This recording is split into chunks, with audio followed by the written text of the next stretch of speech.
ఫలం ఉందా? చివరికి ఛాలెంజ్ అదేనండి, ఫలం ఉందా? క్రీస్తు ప్రేమను చూపిస్తానికి నీకు ఎన్నో అవకాశాలు ఉన్నాయి, ఒక్క అవకాశాన్ని కూడా సద్విపరచుకోవట్లేదు. క్రీస్తు ప్రేమను చూపిస్తానికి ఎవరో చేస్తారులే, నువ్వు చేయాలి, నువ్వు చూపించాలి, నీలో నుండి ఫలం రావాలి. ఈగో ఉన్నవాడు తీసుకోడంట, కృతజ్ఞత లేనివాడు రాదంట. కృతజ్ఞత కలిగిన వాడికి ఎక్కువ ఇస్తాడు దేవుడు, కృతజ్ఞత లేని వాడికి ఉన్నత కూడా తీసేస్తాడు. ఈగో ఉన్నవాడిని అసలు పట్టించుకోడు, పోరా నీగా నువ్వు బ్రతుకుతావు పోరా.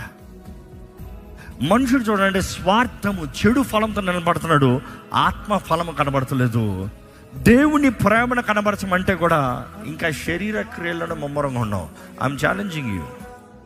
దేవుని నామములో ఇక్కడున్న మీ అందరికి స్నేహితులు ఉన్నారు, బంధుమిత్రులు ఉన్నారు, మీ ఫ్యామిలీలో ఎవరైనా విధవరాలు ఉండొచ్చు, మీ ఫ్యామిలీలో ఏదైనా తండ్రి లేని తల్లి లేని బిడ్డలు ఉండొచ్చు, లేకపోతే ఏదో ఒక అవసరతలు ఉన్న వారు అయ్యి ఉండొచ్చు.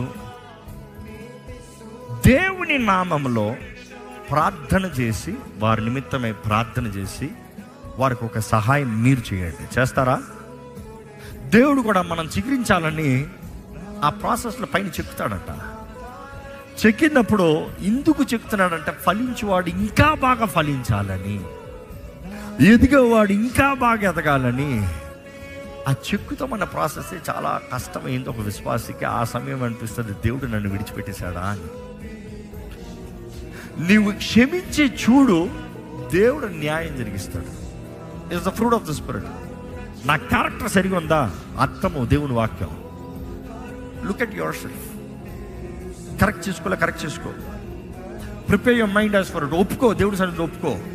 అక్కడ దేవుడితో మాట్లాడడం ప్రారంభించే, దేవా నా మనసును మార్చయ్యా, నా జీవితాన్ని మార్చయ్యా, నా తలంపులు మార్చయ్యా.